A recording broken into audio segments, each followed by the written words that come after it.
You know, this is the middle of Soho, and there are many ghost stories about that particular part of London. I don't know what sort of ghosts linger around here, but tonight, Whale On looks into the supernatural. We have music from Bagatelle, and we also have a club holiday for two to give away. Now, there's somebody over here rushing over to me and says, cue title, so here they come.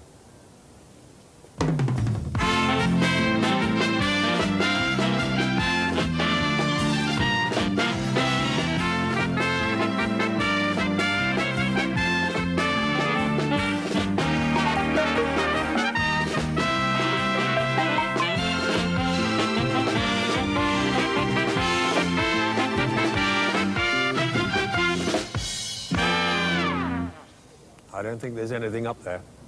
Well, not at the moment, anyway. No, can't see a thing. Of course, I discovered this man, and I think he is due to become one of television's biggest stars. He is, of course, Charlie Chuck. Charlie has always been blessed with that sort of supernatural gift, and I'm going in now, OK? You want to follow on? I'm going in. I've got a roof tile missing. Have you? Oh, yeah. Anyway, so, he's going to come back a little later on in a different sort of guise, in a more caring sort of style, really. You won't want to miss this, I'll tell you. Could you come back and pick me up later? It's the car outside. Right, Charlie, if you go, where are you going? Upstairs. Sit down. Sit down and relax. Cup of tea. Cup of tea, yeah. OK, cup of tea. All right, OK, now.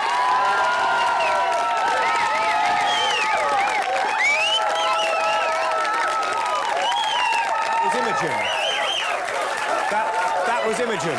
Now, shush! Jerry!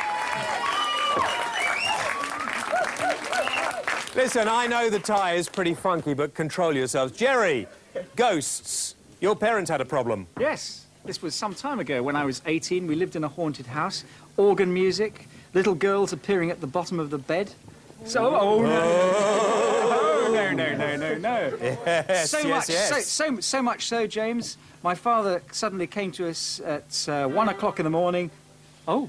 It's all right, the band, ignore them. Go on, carry on. Said to me, he says, I've been out of my body, as opposed to out of his brain. Must run in the family, I see. For the last 2 hours. I can't take it anymore. It was a haunted house, and it frightened the life out of us. OK, I think it was worth telling. I don't know. I'll think when I see the show. Now, tonight, ghosts and ghoulies and things that go bump in the night. Andrew Collins is with us, and also Francis Marshall. Can I start with Francis? Both these guys, by the way, have written books, which is good for us because it means we don't have to pay them. Francis, your book has actually got quite a lot of publicity because you've written stories from well-known people in here. That's right, yeah. Could I just read a story to set the scene tonight? Be my guest. OK, because this is quite a serious programme tonight. Can I have the lights down a little and a little puff of smoke? I'm going to praise you this a little. It's a long story, but it's one of the stories in the book, and I want you to listen very carefully. If you're at home, turn the lights down. It's a story all about a guy called Paul Pierce, who went to the Bun Penny pub at Herne Bay in Kent, and he saw this astounding-looking woman. Looked rather like Princess Diana. He went over to her, spoke to her, and they spent the evening drinking together. It was a splendid night, and she told him her name was Christine. She lived in Herne Bay as well. And at the end of the evening, they bought a bottle of champagne. He said, come back to my place for a drink. And she said, yeah, why not? OK. She told him all sorts of stories about her childhood. She said she'd been abused and had problems and things like that. And they were kissing. And he says, I felt like she was sucking me into her mouth. She reached down and held my private parts, fondling me gently. And I went to touch her, but she stopped me. Gently, Christine undid his flies, and you can take the rest, of course, as said. After that, she suggested that we went to bed. She asked me to let her undress first, and then, after 5 minutes, I walked in. Her clothes were strewn out on the floor, leading their way up onto the bed to her, just like a path. I went potty. I got into bed, and we caressed and fondled. I ran my hands over her chest. She was quite flat-chested, but I didn't worry about that at the time. And then, as I inched my hand further along her thigh, I discovered something that she really should not have had. Well, I went hysterical, he said. I started shouting at him. She told me to calm down, listen to what she had to say. I punched her. she disappeared. I then sat looking at the clothes that were there. I touched the clothes, I felt the clothes, and they were there. I fell asleep. When I woke in the morning, the clothes had gone, and so had she. Francis, the investigation... the investigation report went on from that, and what had happened? Well, it turns out that the lady/gentleman who had been making love with this gentleman was in fact the ghost of a transvestite who was murdered in the Herne Bay area. That is a true story. It's a true no messing story, around. true That is story. a totally true story. Yes, yes. How can you... You're telling me it's a true story. How can you prove to... I mean, I want to believe in ghosts. I think most of us want to believe that there is more. Well, James, than how we can know. you prove that radio and TV waves exist? You can only really prove that they exist when you've got the proof of your TV screen or equipment like you've got in the studio. Can't prove that the actual means of communication exists unless you've got the right equipment. So if you talk about the psychic world, I guess if you are psychically tuned into these things, you can pick them up. What happens when we die? What do you believe happens Well, I when we believe that die? we have a physical body and an etheric body. When we die, our consciousness just moves from our physical body and we move into the etheric. You don't have any doubts about that at all? None whatsoever, Okay. no. Andrew Collins is with us tonight as well, and Andrew has written several books. I've got in front of me The Black Alchemist. This is quite a frightening book, actually. I mean, not only is this book frightening, and we'll talk about it in a few... Well, let's talk about it now. In this book, you go in search of 7 swords. You've brought one here. Tell me about it. Well, essentially, I work with psychics. Can you pass that to me?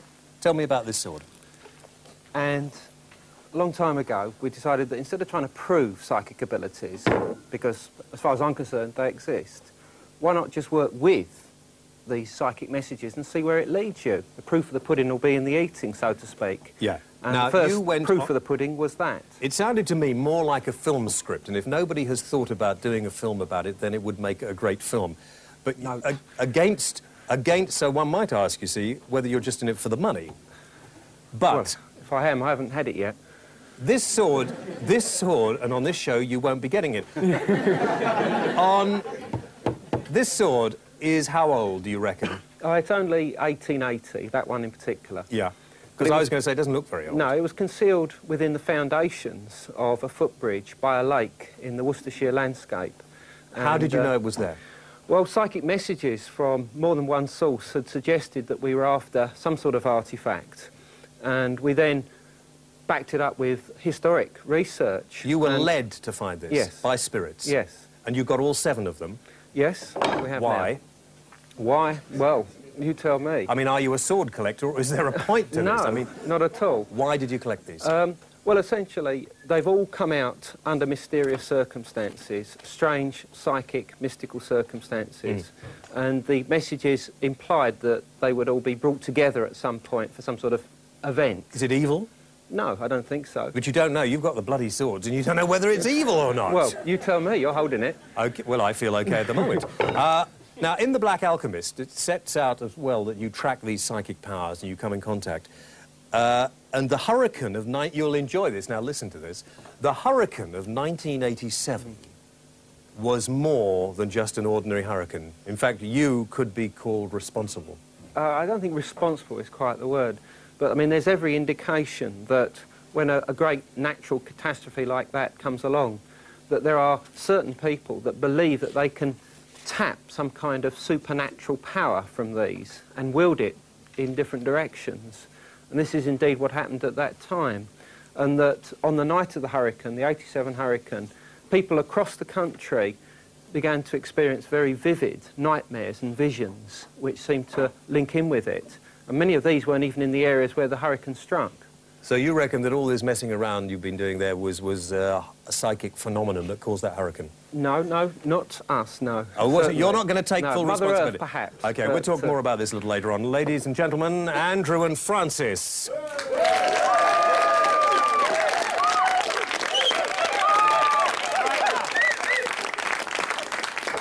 I don't know. I mean, I didn't know we were going to get smoke all over the place, so there must be something in it. Oh, we're over here, are we? Lovely to see you, number 3. Can we get a shot of his number? Can we get a shot of his number on his chest? Have a little look at that. We can't. OK, fine. Right, competition. We're going to give away another holiday in the town of San Antonio with the club holidays. And you have a chance to win this fantastic holiday. It's going to be great. You have to take it before the end of June. And all you have to do is say, in which sea is Ibiza located? Is Ibiza located in the Gulf of Tonkin, in the Irish Sea, and the Mediterranean could be in there as well.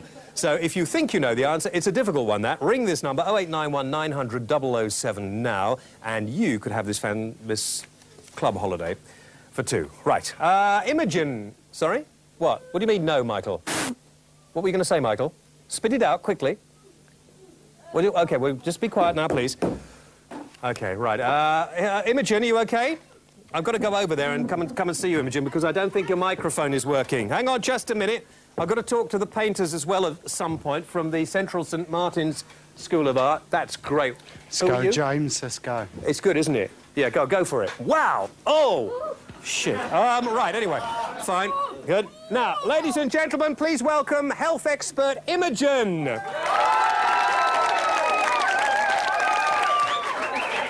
Oh, James, you are super. You see, we're trying, because I know that Richard and Judy watch this programme, and we're trying to give them helpful hints on what they should be doing on daytime TV.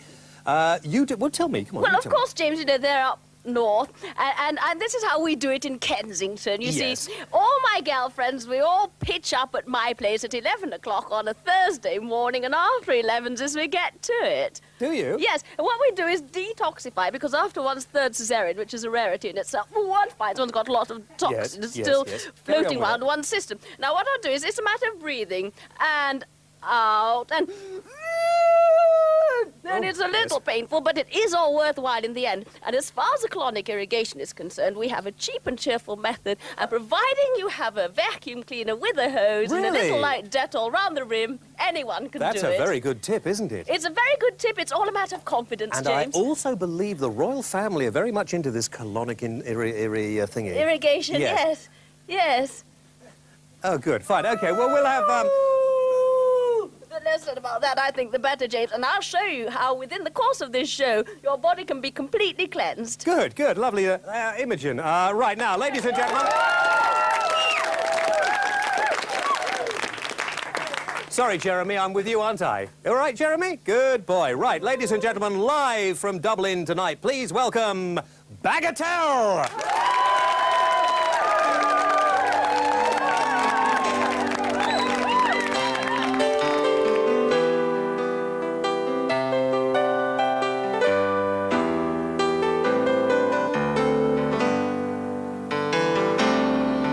Across the bridge on Ackle Island, this land was yours, this land is my land.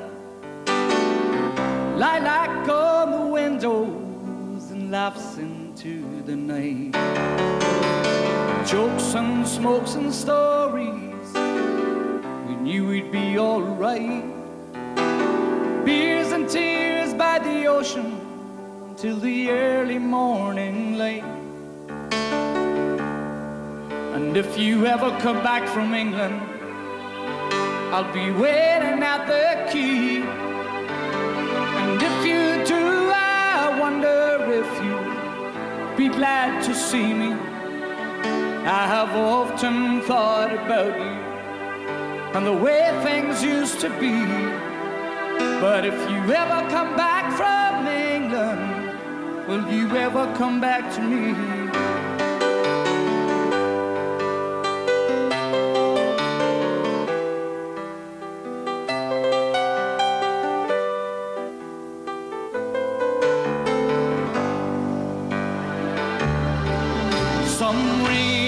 In Dublin, we take the train back home. Cold pints, warm love in Westport, and we swore we'd never roam. Ballina in the springtime, Hawthorne by the road. But now you're gone and time goes on, but are you gone for good? 'Cause if you ever come back from England, I'll be waiting at the key. And if you do, I wonder if you'd be glad to see me. I the way things used to be. But if you ever come back from England, would you ever come back to me? I don't expect things to be the same, I know they never will. But you and I could just sit down and talk until the morning.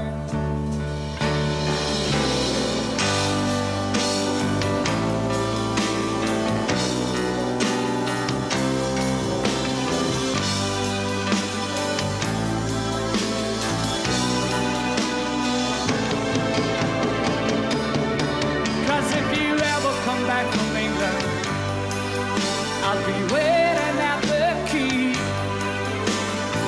And if you do, I wonder if you'd be glad to see me. I have often thought about you and the way things used to be.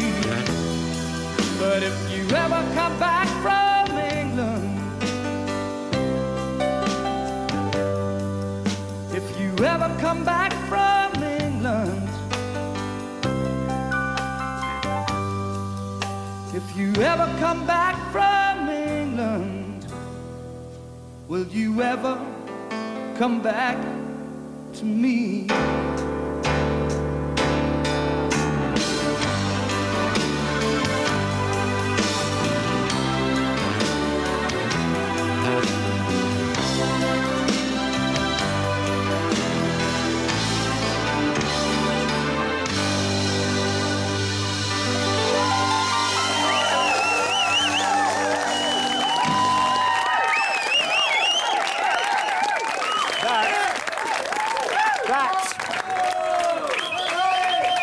That is amazing. It's very, on television, it's very difficult to play live, believe you me. It is very, are you all right over there, Jerez? Good, okay.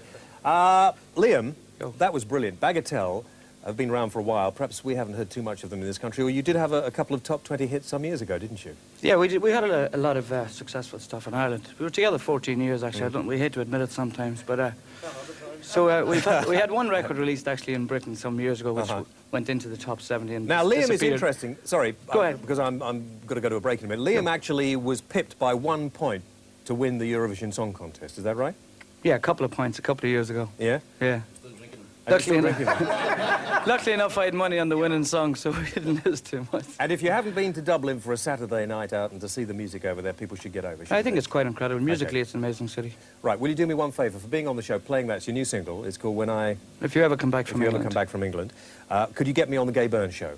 Yes. Done. Fantastic. Thank you very much indeed. Bagatelle, ladies and gentlemen. Great. Now... OK. Don't forget, if you would like to win that holiday, that club holiday for two, if you want to win the club holiday for two, all you have to do is ring the number. Is it going to come up on the screens or not? I don't know. 0891 900 007. There we are. And tell us which sea is Ibiza in, all right? Which sea is Ibiza in? Is it in the Mediterranean? Is it in the Is it in the Irish Sea or any other sea, for that matter? We're going to take a break. Back in a couple of minutes. This is embarrassing.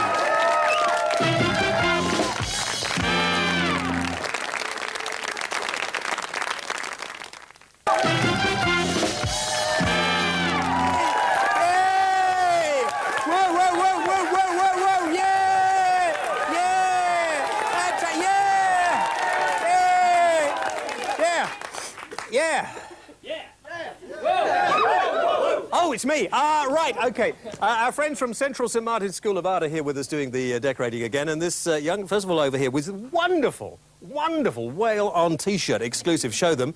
It's a shame you've got bits of white stuff all over that, but never mind. And over here you can see this one over here. This is good. It's got ghosts and ghoulies and things like that. Very, very good. Which are the ghoulies? These up here. Ah, are they? Yes. Yeah. Very nice. Very, very nice indeed. I might sell that afterwards. Good, carry on, please. Yes, you've got paint on your glasses. And everywhere else, for that matter. Ladies and gentlemen, Jerry Isaacs!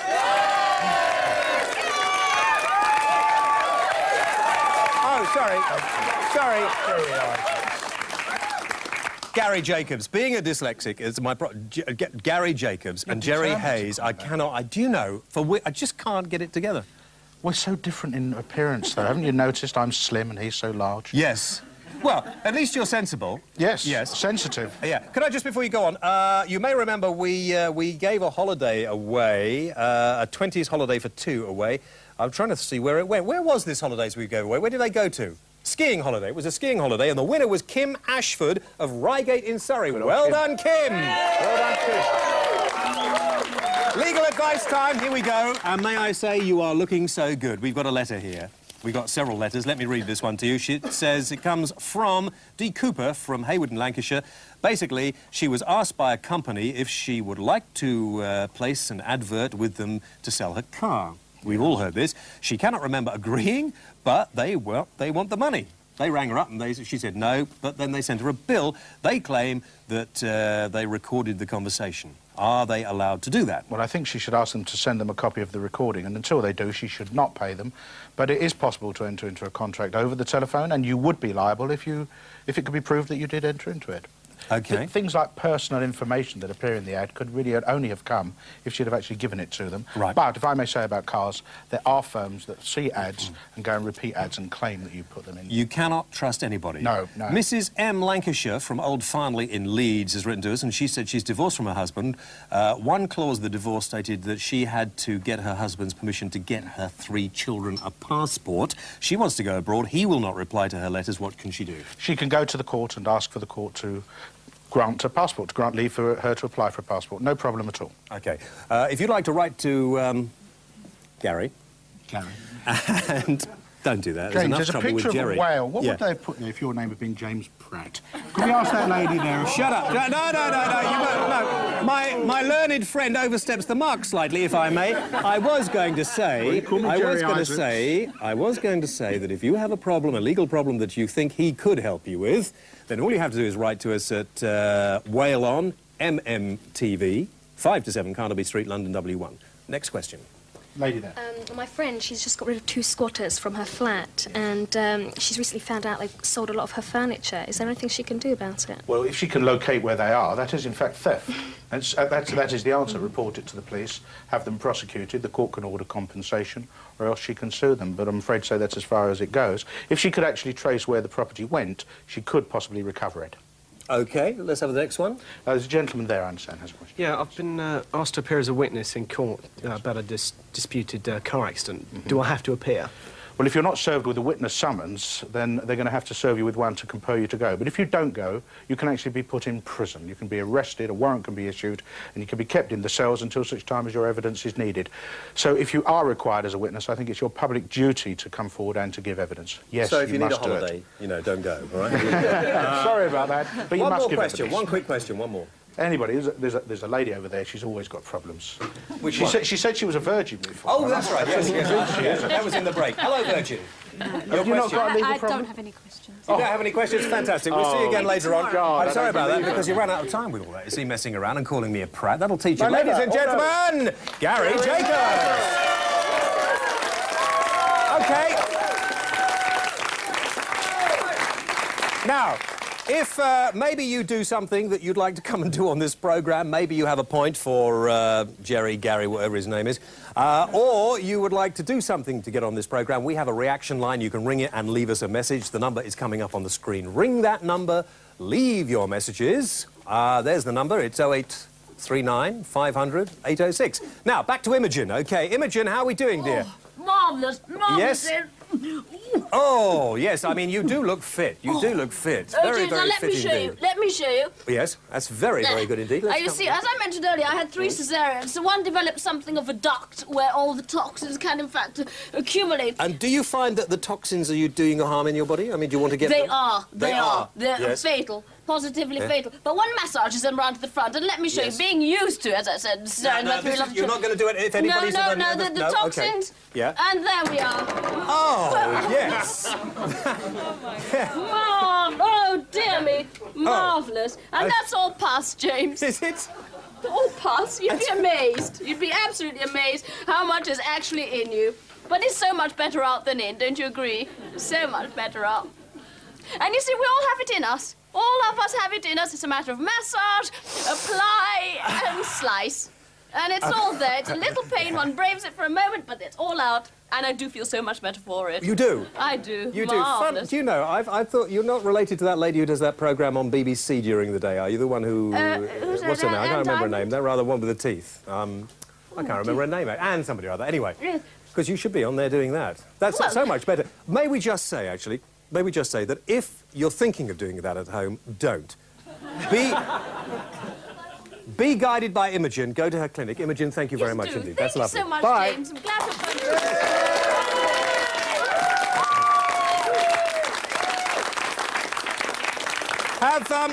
Have you noticed how much she looks like Cleo Rocos? Isn't that funny? Wonderful. What's so funny? I'm right. disgusted. Are you? Now, the honourable member is with me from Harlow. I just learnt, by the way, after last week we had Stephen Green on from the Conservative Family Campaign.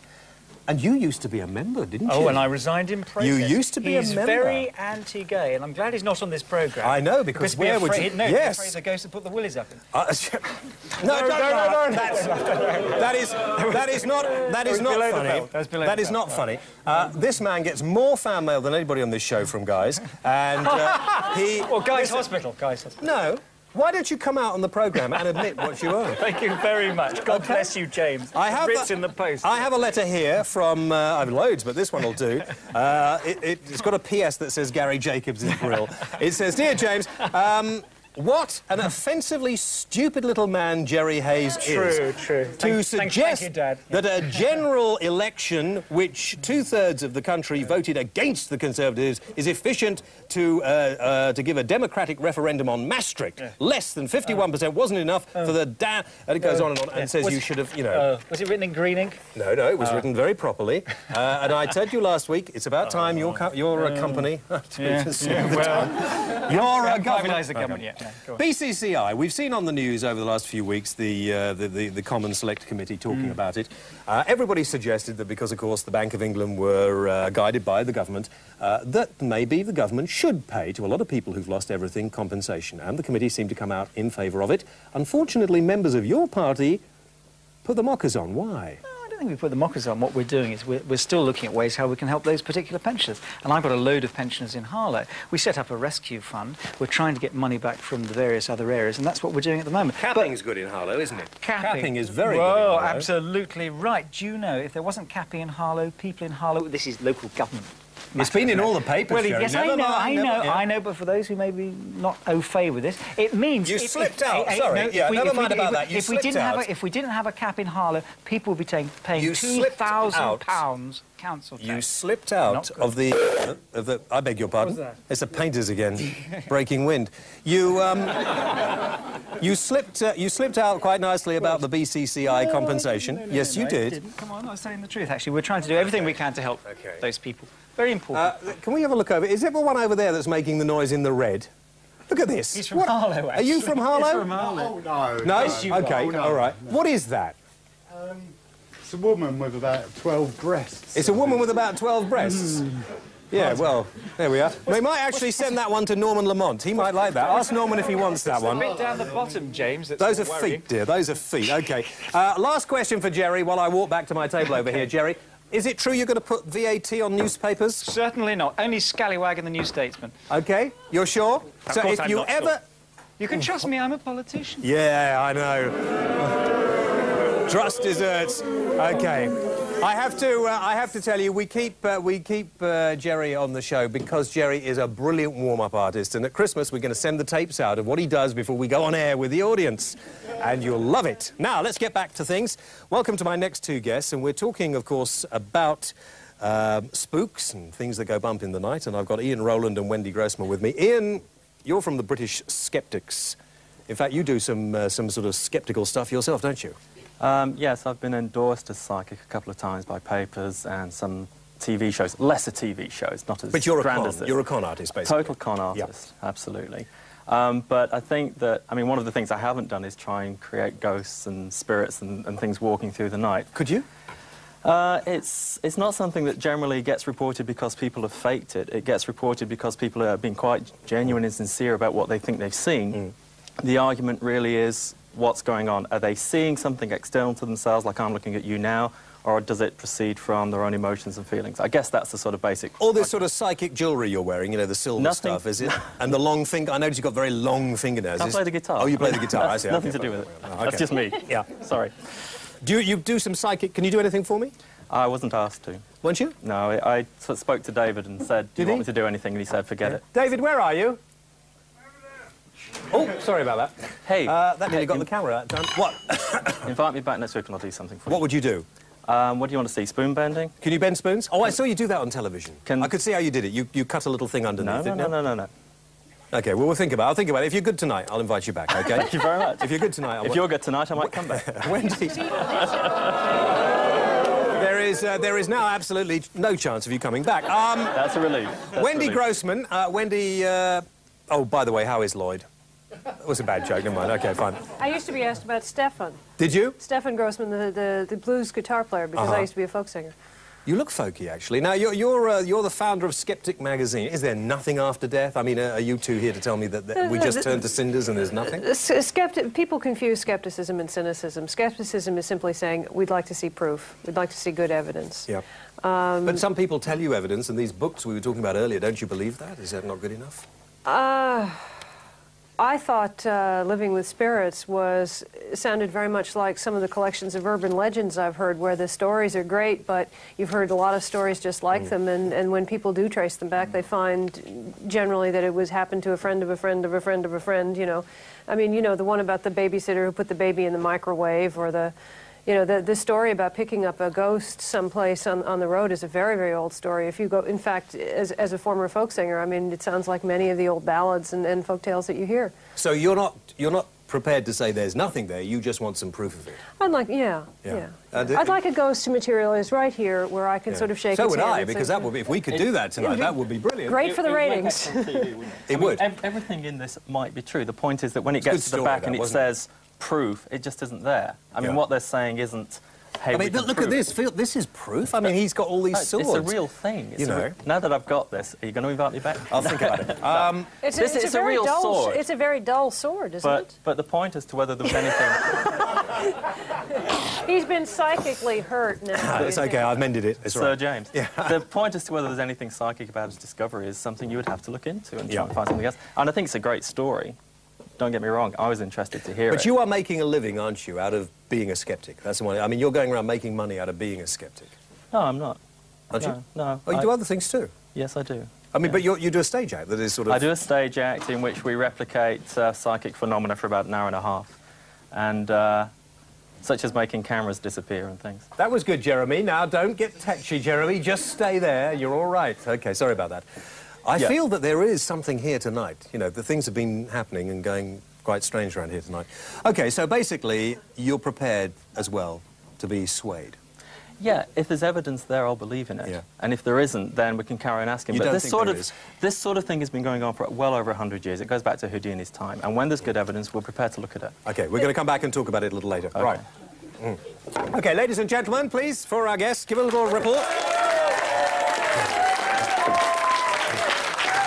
Now, OK. All right. Now, this is something new we're going to try tonight. I didn't really want you to come on just then, but still. We feel that we like to try and do things differently, but if there is an old idea that is good, we're prepared to take it. A lot of programmes now seem to have agony aunts and agony uncles on them. So what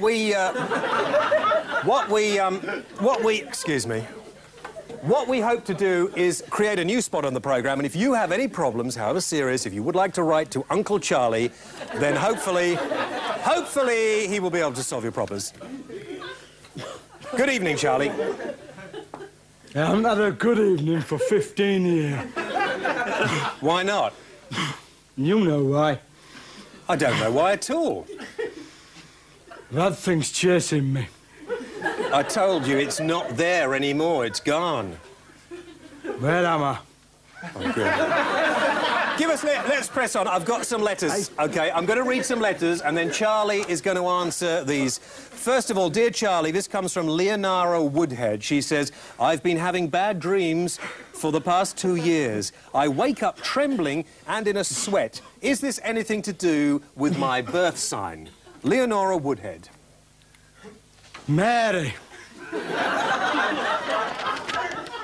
Whoever you are. Leonora.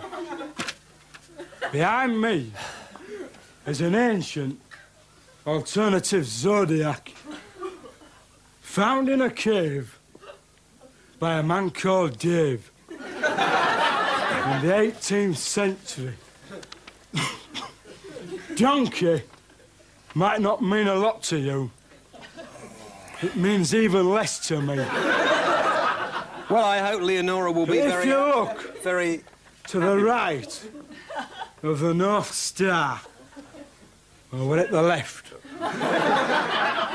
you'll see. Okay, fine. If you open your eyes.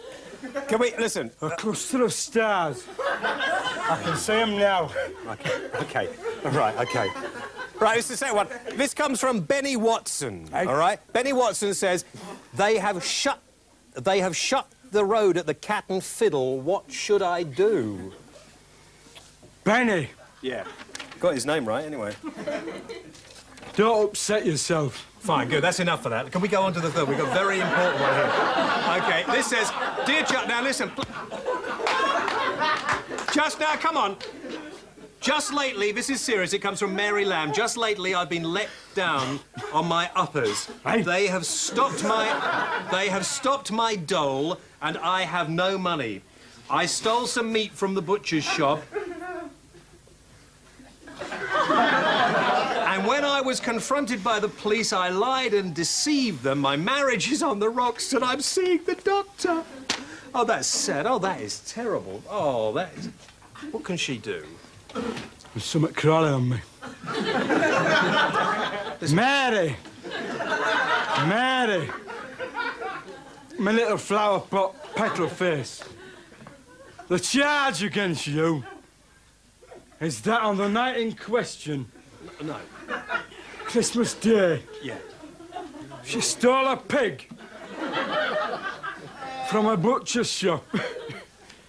Now, Edie has admitted the offence. Now let us turn to the incitement. Yes, my lord. You see, if we examine and think about Edie's behaviour in the store, and may I suggest to the defendant, during that period of time, I think it was him over there. Edie didn't have a car and had been on social security for 2 years. What should she do, though? I mean, should she do anything? I mean, is there anything she can do? She can have a cup of tea. Good, OK, right. Thank you very much indeed. Ladies and gentlemen, Uncle Charlie.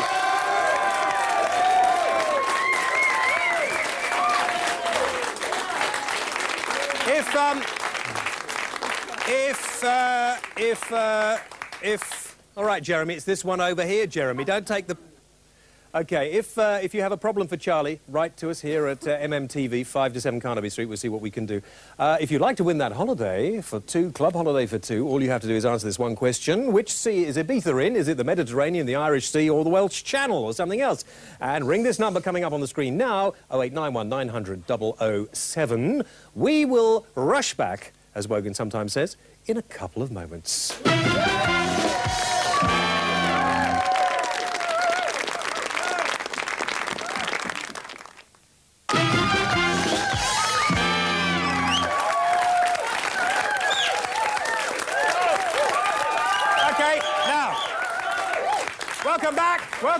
Welcome back, Q2. Hello. Now, another little thing I thought would be great on the show is a continuing soap opera. I like the idea that every week we could have a little soap opera and maybe something like El Dorado.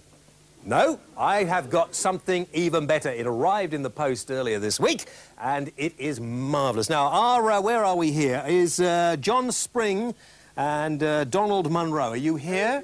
You are. Now, first, before we go any further, are you... This tape you sent me, is it commercially available? Oh, it is, by mail order. Oh, that's a shame, because I was thinking we could do that and sell it on the programme, you know, and make some money out of it. We can come to an arrangement on Can we? Yes. OK, we take 65%. 65 pence. 65%! Now, the interesting thing is, I think this could run and run and run. It does. Okay? What I would like to do... That's not a good shot. That's not a good shot. What I would like... That's better. What I would like to do is... If you like it at home, write and tell us, and we will feature maybe a couple of minutes each week on the show, because it's a very exciting story. I don't want to give too much away at the moment, but basically, what gave you the idea? I used to spend about 4 hours a day on the M25, and I thought it was... I don't want to give too much away. Okay. No, well, right. I just thought it was an experience that needed to be shared with people who had read and heard about it, and now they can have it in virtual reality. Okay. How long did it take you to shoot this epic? A whole 103 minutes. And how much of it appears on the video? All of it. Okay, we'd like to show you a little bit, okay? Can we go to the video now? Look at this. I think this is the first instalment. Wow. That has to be the most... That's brilliant. Well, there's a good bit. There's a good bit coming up. Is there a good bit? What's a bit coming up? There's a road sign. There it is. Oh, there's a road sign there, yeah. Okay. Back to me. That's fantastic.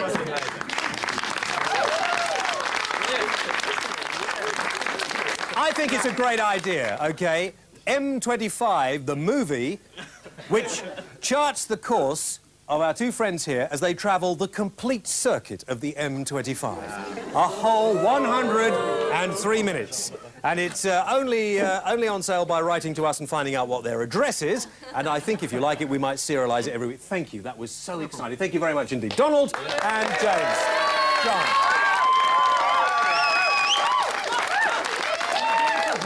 What have you got? What have you got under your seat there? Sorry, hang on. Well, we thought we'd bring you a little bit of a memento of the M25.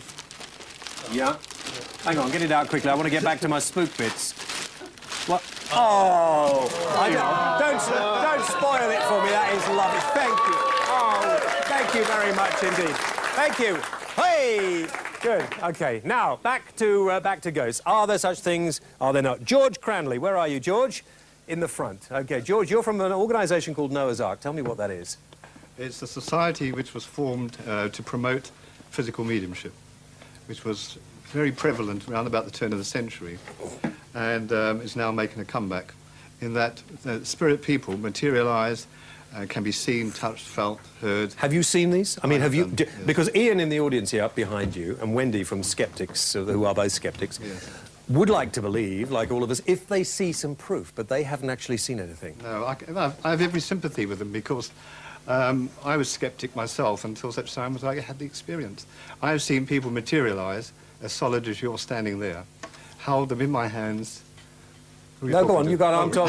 I thought, for God's sake, I thought there was something behind you, but it's not. I'm sorry about that. Well, it could be. It was just the monitor, which is absolutely no use where it is whatsoever. But never mind, go on. No, I've spoken to people, held their hands as solid as you're standing there, and watched them dissolve through my fingers.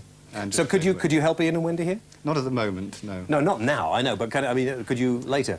Well, I think they would have to have their own experiences to be convinced. I believe every person, you see, should be personally convinced. Jennifer Jones is sitting behind you. Jennifer is from an organisation called Spiritual Truth and Reform.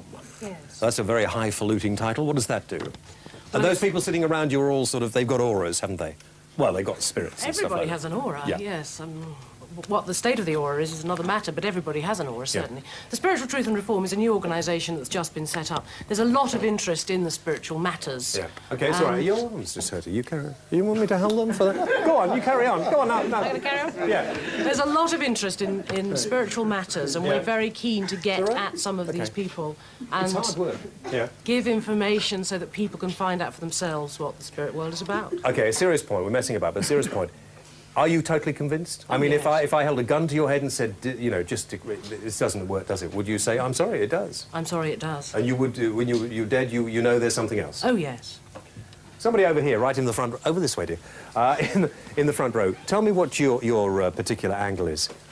Just psychic, but I'm not a physical medium, and the difference is... You're here physically, aren't you? I'm here physically, but a physical medium, as George was saying, is somebody who channels spirits and manifests them.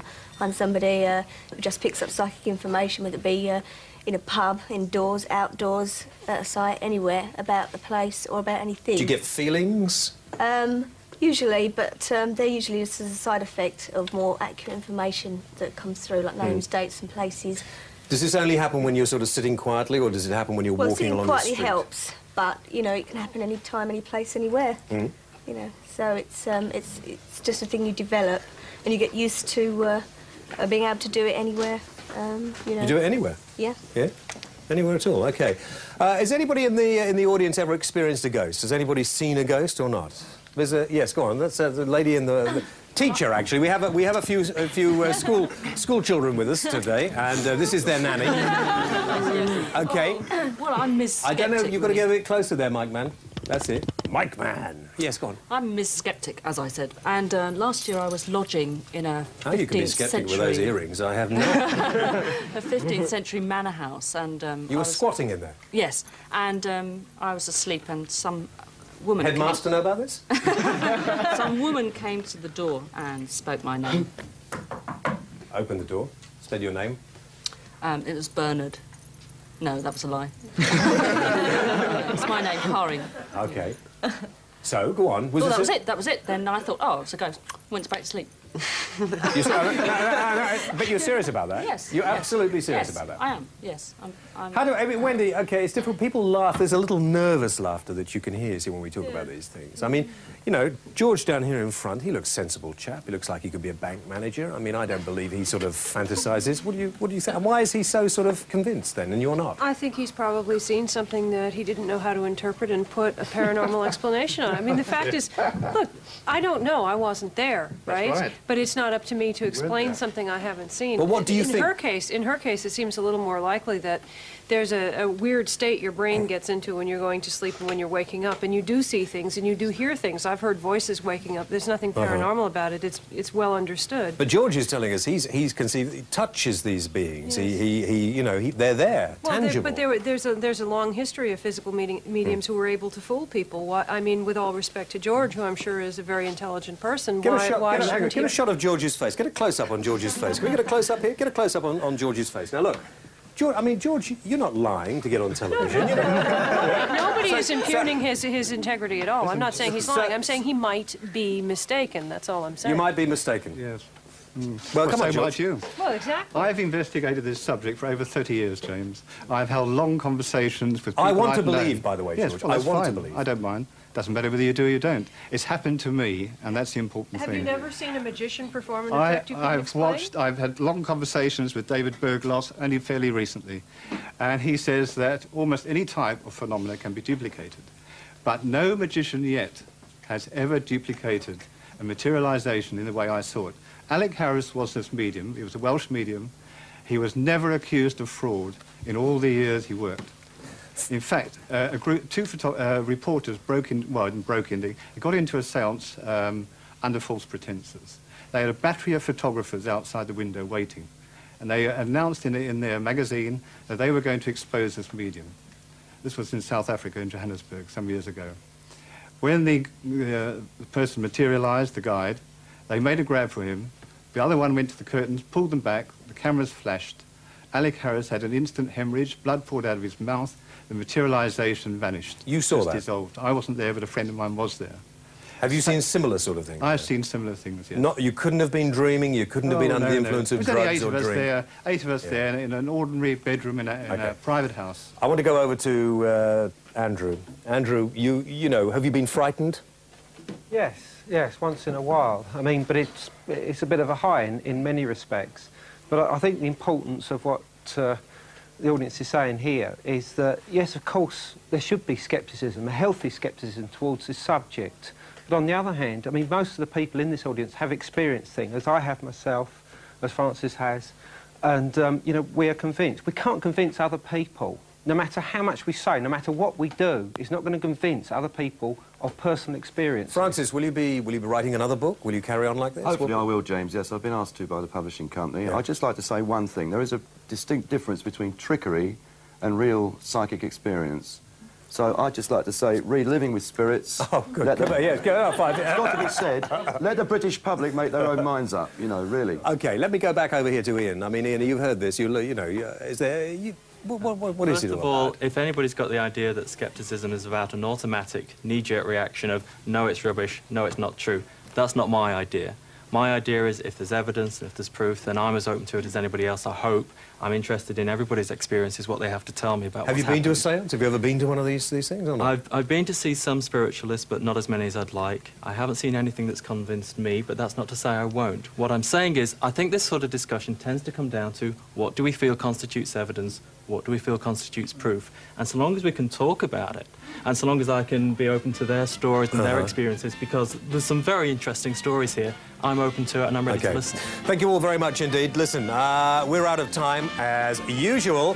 Don't forget the competition line, the number coming up for you, 0891 900 007. You could win that fantastic club holiday for two in Ibiza, if you can tell us which sea Ibiza is in. In the meantime, have a nice weekend. From all of us on Whale On, a very good night. Bye-bye. Thank you all.